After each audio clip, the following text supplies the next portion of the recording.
안녕하십니까. 반갑습니다. 주식 참견 시점의 주참씨입니다. 자, 금일도 여러분들과 함께 카카오에 대해서 분석을 해보도록 하겠습니다. 오늘 이틀 연속 주가 자체가 오름폭을 보여주다 보니까 나름대로 시장과는 좀 상이하게 상반되게 주가가 올라가는 그런 모습들 나빠 보이진 않습니다.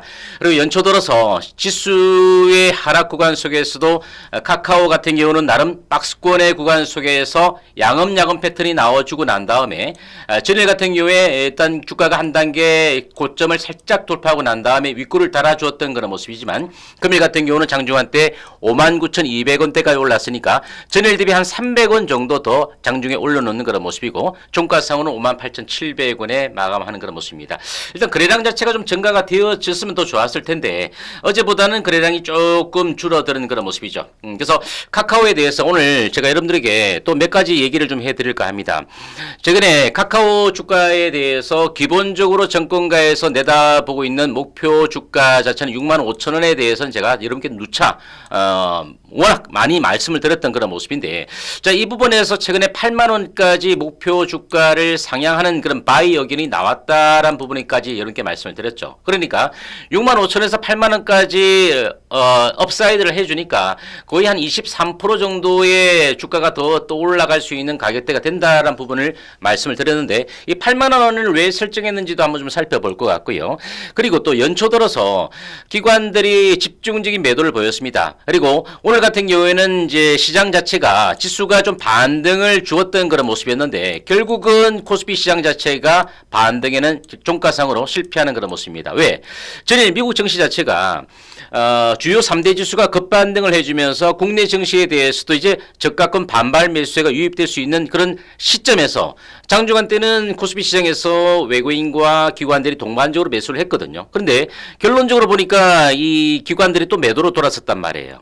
왜 그러냐? 오늘 이제 핵심적인 이슈는 바로 삼성전자입니다. 그죠? 이 삼성전자가 2% 이상 주가 자체가 빠져버렸습니다.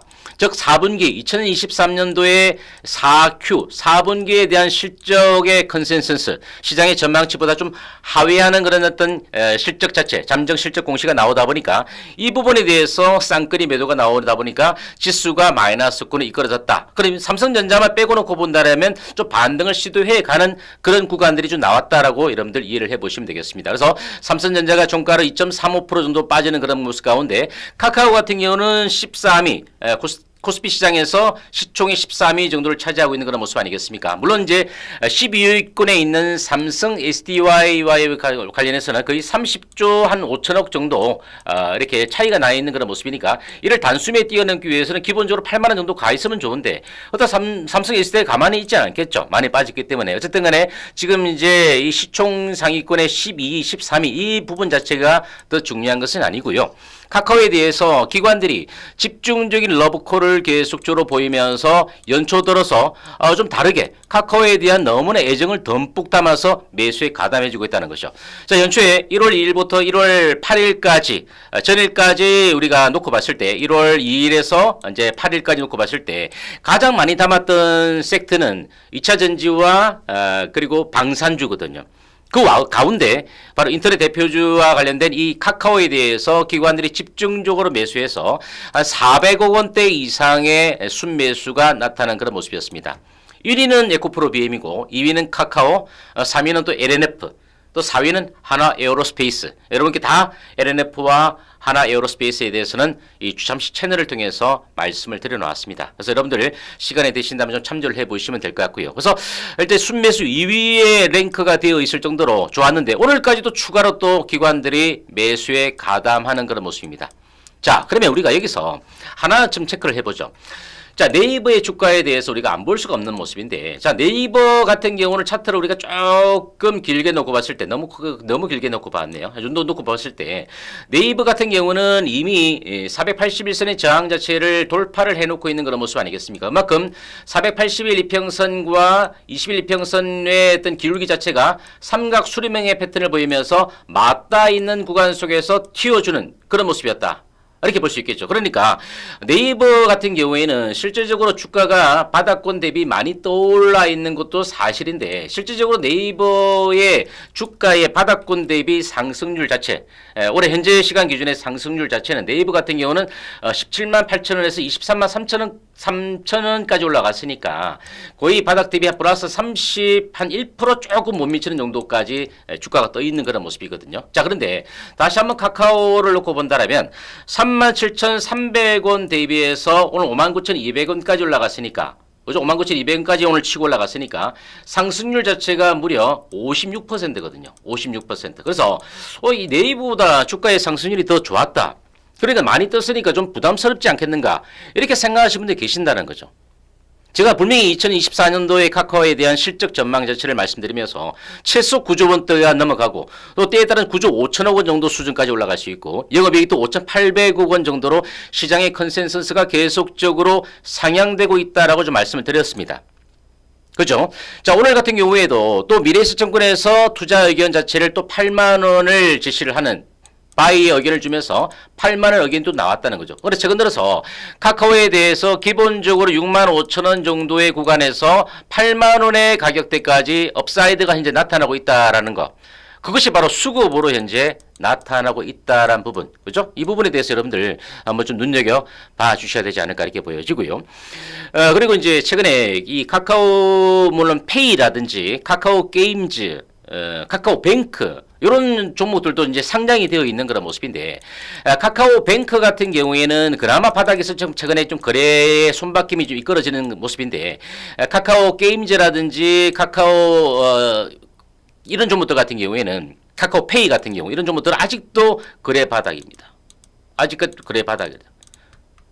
카카오뱅크 같은 경우는 정부에서 실질적으로 이제 주택담보대출, 전세자금대출을 온라인으로 쉽게 갈아탈 수 있는 그런 모습이라서 3%대 갈아타라는 얘기들이 나오고 있는 그런 모습인데 물론 이제 이 카카오뱅크 같은 경우는 홍콩 H지수와 관련된 이런 부분에 대해서는 그다지 큰 피해는 없을 것 같은데요. 어쨌든 간에 우리가 카카오 그룹주 가운데 그래도 눈에 띄는 종목은 뭐니 해도 바로 카카오다라는 얘기를 제가 강조를 드리려고 이렇게 말씀을 드렸습니다. 그래서 김범수 회장하고 카카오벤처스 정신환 신임 대표와 더불어서 준법과 신뢰위원회 우리가 좀 줄여가지고 준신이라 그럴게요. 준신이.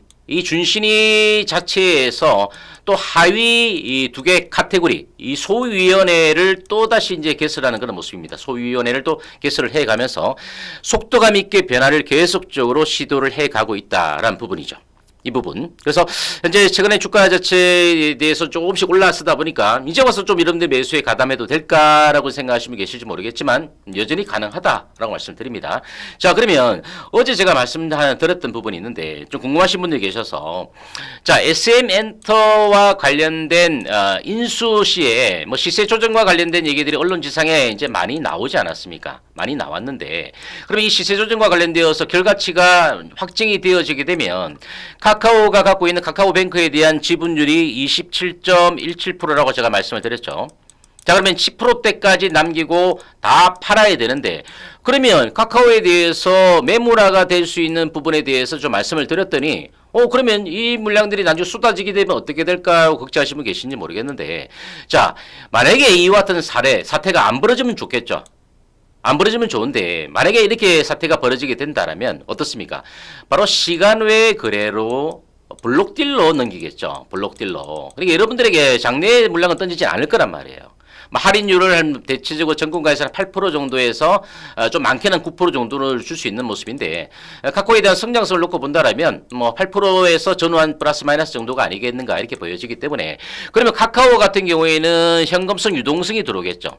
이 부분은 이제 우리가 이제 긍정적으로 봐야 되는 모습이고, 다만 이제 우리가 지배 순이익과 관련된 이 순이익 구조 자체가 카카오뱅크가 순이익이 많이 나게 되면 지배 순이익이 좀 감소할 수 있는 부분 자체는 이제 부정적으로 될 수 있는 그런 모습인데, 그래서 이 부분이 아직 확정된 것은 아니기 때문에 결과가 나오면 여러분들에게 다시 한번 언급을 해드리겠다라고 말씀을 드렸습니다. 그래서 여러분들이 그래서 구독과 좋아요를 눌러 주셔야 된다는 거죠. 구독과 좋아요를 눌러 주시게 되면 주참시 채널 성장을 위해서도 도움이 되겠습니다만은 이와 같은 그 중요한 이슈가 나왔을 때 여러분들이 빠르게 신호를 받아서 여러분 체크를 해볼 수 있다라는 그런 부분이니까 그 부분 여러분도 한번 좀 꼭 체크를 해보시면 좋을 것 같고요. 그래서 이런 부분들이니까 여러분 너무 걱정할 필요는 없다라는 부분 말씀을 드리겠습니다. 그래서 카카오의 수급을 좀 살펴보겠습니다. 금일 카카오에 대해서 기관 투자자들이 이틀 연속 순매수에 가담하면서 오늘 가장 많이 샀어요. 그리고 외국인들까지 동반적으로 쌍끌이 매수가 이어지는 그런 모습인데 결국 개인들은 좀 올라오니까 시장 분위기가 지수가 또 마이너스로 돌아서네 이런 부분 때문에 또 경계 매물들이 좀 출회가 되고 있는 그런 모습 아니겠습니까? 결국은 제가 삼성전자 때문에 그렇다 말씀을 드렸죠. 삼성전자 때문이었는데 중요한 것은 이번 주 11일하고 그리고 이제 12일 날 중요한 또 지표 자체가 나오죠. 어제도 간략하게 잠시 말씀드렸지만 소비자 물가지수가 나올 것이고 그리고 12일 날 같은 경우는 생산자 물가지수 PPI도 발표가 될 겁니다. 이 부분들 자체가 어느 정도 다 마무리가 되어지고 11일 국내 증시의 옵션 만기일 같은 부분들이 다 해소가 되어지게 되면 결과론적으로는 이번 주는 좀 저점을 향해서 바닥을 다지고 난 다음에 지수는 좀 터닝을 할 수 있는 그런 분위기다라는 부분을 말씀드렸기 때문에 그러면 카카오 같은 경우는 오히려 주가가 먼저 선행적으로 올라가게 되고 나머지 종목군들이 조정을 받았다가 올라가게 되면 카카오에 대한 차익성 물량들이 나오면서 약간 시속 게임이 펼쳐질 수 있는 가능성은 있다. 어쨌든 간에 6만 원은 이제 얼마 남지 않았습니다. 800원 남겨놨죠. 800원. 그래서 시간적인 문제라고 누차 이렇게 말씀드렸고 중요한 것은 6만 원이 아니죠. 우리가 6만 5천 원까지 올라가고 난 다음에 추가적으로 얼마만큼 더 올라갈 수 있는지 이 부분에 대해서 말씀드렸는데 주봉상으로 봤을 때는 7만 원 선에 걸릴 수밖에 없는 구간인데 왜 기관 투자자들이 8만 원을 얘기를 하느냐. 그 부분은 제가 기술적으로도 가만히 보니까 주가가 17만 3천 원대까지의 고점을 찍어주고 1차적으로 주가가 급락을 하고 난 다음에 일정 부분 브레이크가 걸리고 난 다음에 다시 한번 하락했던 2차 하락 패턴의 이 가격대가 결국은 8만 원 정도 수준이었다라는 부분이죠. 그래서 물론 이제 전문가에서도 기술적으로만 놓고 보진 않겠죠. 펀더멘탈적인 측면을 기본적인 분석을 감안해서 여기다 기술적인 분석을 또 이제 접목을 해서 목표 주가를 상향하는데 목표 주가는 탑 프라이스 이 가격은 늘 바뀝니다. 실적이 얼마만큼 좋아지느냐, 시장 상황이 시황이 얼마만큼 좋아지느냐, 여기다가 이제 이와 관련되어서 수급이 어떻게 주가에 반영이 되느냐 이런 부분들 때문에 우리가 생물이죠. 살아있는 생물이니까 바뀐다는 거죠. 어쨌든 간에 여러분들은 6만 5천 원까지 일단 가자. 6만 5천 원까지 갖고 가고 난 다음에 단기적으로 스윙을 보시는 분들은 매도할 수 있는 기회를 제가 한번 잡아 드릴 것이고 그리고 나서 이제 주참시와 함께 한 8만 원까지 한번 가볼까 생각하시는 분들은 거기서 일정 부분 물량을 축소하고 난 다음에 눌림목이 돌아서 다시 한번 재매수하거나 아니면 일정 부분 팔고 난 다음에 주참시가 또 언급되고 있는 종목들 쪽으로 좀 갈아타거나 아니면 나머지 비중은 우리가 가져가시거나 이런 부분들은 제가 또 주참시 채널을 통해서 말씀을 드릴 것이니까 이 부분 좀 기억을 해 주시면 현재로서는 조정 시에는 여전히 매수 관점이고 아직도 갈 길이 남아있는 그런 구간이니까 너무 우리가 시황이나 시세에 연연하거나 흔들리지 말고 중심축을 조금 더 잡아가서 물론 이제 6만 원, 6만 5천 원까지가 올라간다 하더라도 6만 원에서 만약에 주가 자체가 6만 5천 원까지 올라가게 되면은 우리가 어느 정도의 수익이 나오겠습니까? 한 8% 정도거든요. 한 좀 많게는 한 9% 정도거든요. 그러니까 아직 많은 수익률이 아니기 때문에 이 부분에 대한 목표치에 대해서 우리가 너무 걱정하지 마시고 대응을 해보자 이렇게 말씀드리면서 또 다른 영상을 통해서 찾아뵙도록 하겠습니다. 신규 영상 청취 혹시 하신 분들은 구독과 좋아요 한 번씩 꼭 눌러주시면 감사하겠습니다. 성공 투자하시기 바랍니다. 감사합니다.